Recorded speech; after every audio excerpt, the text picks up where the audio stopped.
Welcome back to my channel Aarti official. চলে এসছে সকাল সকাল। আজকের দিনটা হলো রবিবার। আর সকালে ঘুম থেকে উঠেই দেখো ব্রাশ কলগেট হাতে নিয়ে নিয়েছি। আর এদিকে দেখো আমি চা বসিয়ে দিয়েছি, মুখ ধুয়ে চা বসিয়ে দিয়েছি। আর এদিকে দেখো আমার চা হয়ে গেছে, দুধ চা। আর এই 1 কাপ চা আমার, 1 কাপ চা দাদা ভাইয়ের। আজকে এমন একটা জিনিস হয়েছে তোমাদের সাথে বলি। হ্যাঁ, চিনি ছাড়া চা দাদা ভাই খায় আর আমি খাই মিষ্টি দিয়ে, কিন্তু আজকে মিস্টেক হয়ে গেছে, মিষ্টি চা দাদা ভাইকে দিয়ে দিয়েছি। এই তো দাদা ভাই বকাবকি শুরু করে দিয়েছে সকাল সকাল। তারপরে আমি বললাম একটু মিস্টেক হয়ে গেছে, মনে হয় তোমার চাটা আমি নিয়েছি, আমার চাটা তুমি নিয়েছো। ঠিক আছে, দেখো 2 কাপ চা করে নিয়েছি। তারপরে চা দিয়ে দিয়েছি ওকে। এই দেখো এখন পাল্টাপাল্টি করে নিলাম, ওর চাটা আমি নিলাম, আমার চাটা ও নিল। ঠিক আছে, এবার দেখো চা খেয়ে নেব। আর আমি বলছি কি, তোর ভালো লাগে না, এত এত ঝামেলা ভাল লাগছে না।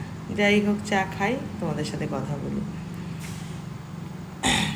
ছোটদের জানাই বুক ভরা ভালোবাসা, বড়দের জানাই প্রণাম। বড়দের প্রণাম জানিয়ে আজকের ব্লগটা স্টার্ট করে দিলাম। দেখতে থাকো সবাই, কেউ স্কিপ করো না। কাছে দূরে দেশ বিদেশ যে যেখান থেকে আমার ব্লগটি দেখছো, দেখে একটা লাইক কমেন্ট করে আমার পাশে সবাই থেকো। আর আজকে উঠেছিল রোদ, কালকে সারাদিন বৃষ্টি হয়েছিল, আজকে রোদ উঠেছিল, শুধু সকালের দিকেই রোদ। এখন কিন্তু বৃষ্টি হচ্ছে আমাদের এখানে। আমি যে ভয়েস দিচ্ছি বাইরে বৃষ্টি হচ্ছে। তারপরে দেখো সব জামা কাপড় কালকের কিছু ছিল আর আজকে কিছু, এখন এগুলো ধুয়ে নিলাম। আর ওগুলো হলো কালকের, তাই সব জামা কাপড় হালকা একটু রোদ উঠেছে, তাই আমি তাড়াতাড়ি করে সব মেলে দিলাম। দেখেছো কেমন এখনও মেঘলা মেঘলা রয়েছে, ওয়েদারটা দেখেছো কেমন। যাই হোক, তোমাদের সাথে কথা বলি আর আমার কাজগুলো আমি আস্তে আস্তে করে নিই। আর আজকে তো রবিবার, জানোই তোমরা সবাই। আর রবিবারে একটু কাজটা বেশিই থাকে, এই জন্য আমি জামা কাপড়গুলো আবার এক্সট্রা কতগুলো ধুয়ে দিলাম সকাল সকাল, যাতে শুকিয়ে যায় সারাদিন। কিন্তু এখন বৃষ্টি হচ্ছে, কি করব বলো। এই যে বৃষ্টির মধ্যে আবার সব গুছিয়ে রেখেছি। তারপরে সব জামাকাপড় মেলে দিয়ে সোজা চলে আসলাম ঘরে। এই দেখো কত জামাকাপড় মেলেছি। এসে দেখো এই কুমড়োগুলো কেটেছিলাম, বড়া করব বেসন দিয়ে বলে, তার বড়া করা হলো না। আর আজকে তো দেখো কি নিয়ে এসেছে দাদা ভাই। আর এটা যখন এনেছে আর কিচ্ছু খাবে না কেউ, ছেলেও খাবে না, ছেলের বাপও খাবে না। ডাল ফাল কিচ্ছু রান্না করিনি, আমি ওই কুমড়ো কটা ভাজা করেছি। আর এদিকে দেখো এই যে এটা করেছি শুধু আজকে রান্না। আজকে রবিবার বলে আমাদের মটনটা নিয়ে এসেছে। আর প্রত্যেক রবিবারে মটন হোক চিকেন হোক এটা আসে, এটা কোনো ব্যাপার না, আসে প্রত্যেক রবিবারে। তারপরে দেখো এখন আমি মাংসগুলো জলের মধ্যে ধুয়ে নেব, ভালো করে ধুয়ে তারপরে রান্নাটা বসিয়ে দেবো, বুঝতে পেরেছ। চলো আমিও রান্না করব। এবার তোমাদের সাথে কিছু আস্তে আস্তে কথা বলে নিই আর আমি রান্নাটা করি। এদিকে দেখো কুমড়ো ভাজাটা করে নিয়েছিলাম। আর এদিকে দেখেছো, আর এদিকে দেখো আমি কাজ করবো। এদিকে কাজ করে নেব আর এদিকে মাংস ধুয়ে নুন নুন হলুদ দিয়ে মাখিয়ে রেখেছি। আর আলুগুলো দেখো ভেজে নিচ্ছি আমি। সব আলুগুলো একটা একটা করে, মানে একটা একটা একবারে সব তেলে দিয়ে ভেজে নিচ্ছি সুন্দর করে। আর এদিকে তেল দিয়ে দিয়েছি কড়াইতে। এবার দেখো পেঁয়াজগুলো ভেজে নেব, কিছু পেঁয়াজ ভেজে উঠিয়ে রাখবো আর মাংসের মধ্যে পরে দেবো। হ্যাঁ, আজকের রেসিপিটা খুব সুন্দর হবে, দেখবে রান্না করবো, খুব সুন্দর হবে মাংসের রেসিপিটা, দেখতে থাকো সাথে। আর কালারটাও সুন্দর এসেছিলো। এদিকে দেখো পেঁয়াজটা ভাজছি, এখন লাল লাল হয়নি, লাল লাল হলে পরে আমি নামিয়ে নেবো। ঠিক আছে, কিছুটা নামিয়ে রাখবো আর কিছুটা এখন কষানো মাংসের সাথে দিয়ে দেবো, মটনের সাথে। হ্যাঁ, আর এদিকে দেখো আমি আদা জিরে লঙ্কা পোস্ত সব একবারে নিয়ে নিয়েছি, টমেটো এবার সব আমি একবারে পেস্ট করে নেব। পেস্ট হয়ে যে আমার পেস্টটা হয়ে গেছে, কিছুটা তুলে নেব আর কিছুটা দিয়ে দেবো রান্নার মধ্যে দিয়ে দেবো। দেখো আলুর মধ্যে রেখে দিচ্ছি, পরে যখন আলুটা দেবো তখন একবারে ওটা দিয়ে দেবো। এই আলু পেঁয়াজটা ভাজা হয়ে গেছে দেখলাম। আর এদিকে মাংসটা আমি রান্না করে নেব, দেখতে থাকো সবাই।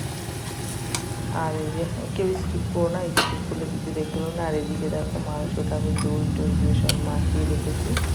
এই যে এখন দিয়ে দিলাম মটনটা দিয়ে দিলাম। এবার মটনটা ভালো করে কষাবো, ঠিক আছে। ভালো করে একটু কষিয়ে নেবো, কষিয়ে হালকা একটু জল দেবো, বেশি আজকে জল দেবো না। এই যে দেখো এখনো কষানো হয়নি, এখন আমি ঢেকে রেখে দেবো, ঢেকে রেখে দেবো এখন।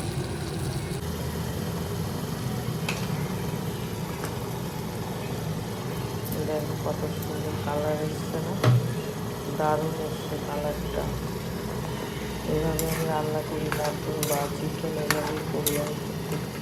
মানে যেদিন যেদিন নিয়ে আসে সেদিন সেদিন আমি এইভাবেই রান্না করি। এটা তো কালার কত সুন্দর এসছে,